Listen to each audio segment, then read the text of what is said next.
Bienvenidos a este nuevo video. El día de hoy vamos a responder y a comprender algunas preguntas del texto de Roland Barthes. Primero, ¿qué es el mito para Barthes y por qué considera importante que un comunicador comprenda el concepto? Para Barthes, el mito es un habla que constituye un sistema de comunicación y es regulada por el ser humano. Esta no puede limitarse a ser un concepto o una idea, puesto que el mito es un habla elegida por la historia. Al ser un mensaje, no necesariamente debe ser oral. También puede estar representada a través de la escritura o diferentes representaciones, así como la fotografía, el cine, reportaje, publicidad, entre otras. El mito no puede definirse por su objeto ni por su materia, puesto que cualquier materia puede ser dotada arbitrariamente de alguna significación. En este sentido, para un comunicador es importante comprender el concepto del mito, ya que los comunicadores son portadores de mensajes y estos son absorbidos y reproducidos por el público. 2. ¿Qué entiende por ritos comunicativos?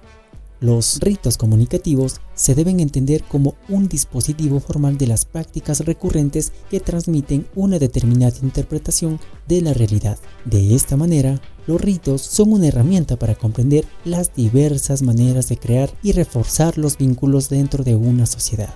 En este sentido, los ritos comunicativos se encuentran ligados directamente a la comunicación tradicional, como por ejemplo los periódicos, la TV, la radio, entre otras. Estas tienen la finalidad de comunicar un mensaje y se encuentran conformadas por un emisor y un receptor. 3. ¿Por qué el mito puede considerarse un hecho histórico? Según Barthes, la mitología solo puede tener fundamento histórico. La historia con toda facilidad puede suprimirlos. Esa inestabilidad obliga al mitólogo a manejar una terminología adaptada sobre la que quisiera decir algunas cosas.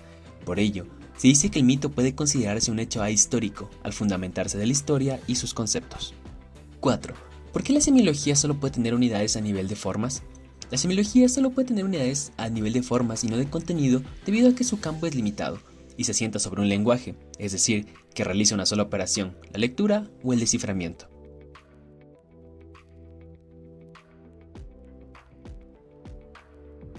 El mito es estudiar desde su significación un sistema tridimensional, es decir, un significado, un significante y un signo. Por ejemplo, el mito sobre el medio ambiente, propaganda para solucionar la contaminación ambiental. No va a existir conciencia ambiental mientras exista un sistema capitalista. Estas son falsas verdades que ocultan la falta de solución. En tal sentido, el significado de la propaganda medioambiental es hacer conciencia sobre la contaminación y cuidar el planeta. El significante es la imagen mental sobre la contaminación. La significación sería las flechas o el logo que significa reciclar.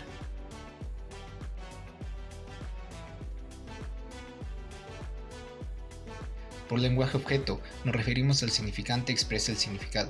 El objeto se relaciona con el signo. Se le denomina metalenguaje. El objeto es reducido al simple estatuto del lenguaje. La escritura y la imagen se dotan de la misma función significante. Una y otra se constituyen en un lenguaje objeto. Con un ejemplo propio, explique un ejemplo de las relaciones entre significado, significante y signo y su vinculación con la historia. El signo es aquello que representa la realidad, ya sea de manera verbal o visual. Entonces lo ejemplificaremos con un esfero. La palabra escrita o sonora es la representación en la realidad.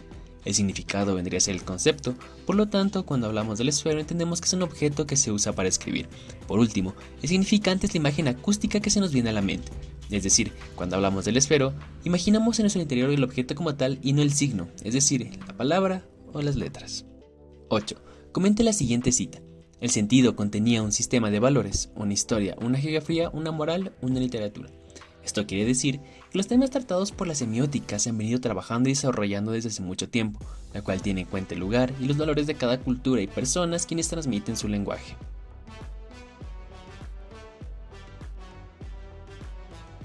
Partiendo desde la idea que nos plantea Barthes, es importante recalcar que la forma en sí misma es un retroceso para el mito, puesto que presenta un sistema de valores, es decir, una historia, una geografía, una moral o una literatura. Así, la forma ha dejado de lado toda esta riqueza. Su pobreza actual requiere de una significación que la reemplace. Para ser más precisos, la forma no suprime el sentido, sino que lo empobrece, porque la forma del mito no es el símbolo. Por ejemplo, la serpiente es un animal de cuerpo alargado, tiene una forma cilíndrica y no tiene extremidades. Entonces, el mito será el significante, partiendo desde la cultura egipcia, donde la serpiente es uno de los símbolos más representativos de esta, sobre todo en su etapa histórica correspondiente al antiguo Egipto, porque esta era la que encarnaba el poder, pero dividida en dos, el bien y el mal. Además, su máxima expresión es la representación del dios de la medicina. Todo esto forma parte de la significación.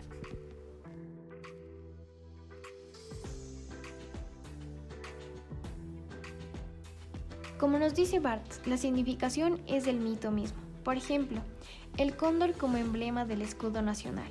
Para iniciar, el cóndor como tal es un ave que mayormente se encuentra en Sudamérica y actualmente está en peligro de extinción. Además, sobresale al ser un ave grande. Este concepto planteado lo define como el nuevo significante, que aquí se añadirá a la forma, es decir, al concepto del término cóndor se le adhiere que es un emblema dentro del escudo del Ecuador, y así cuando juntamos tan solo el concepto de cóndor con el emblema del escudo de Ecuador, se obtiene la significación y aquí se hace la unión de la forma y el concepto. Por lo tanto, la significación será que el cóndor es una ave andina sudamericana que representa uno de los elementos más importantes dentro del escudo del país.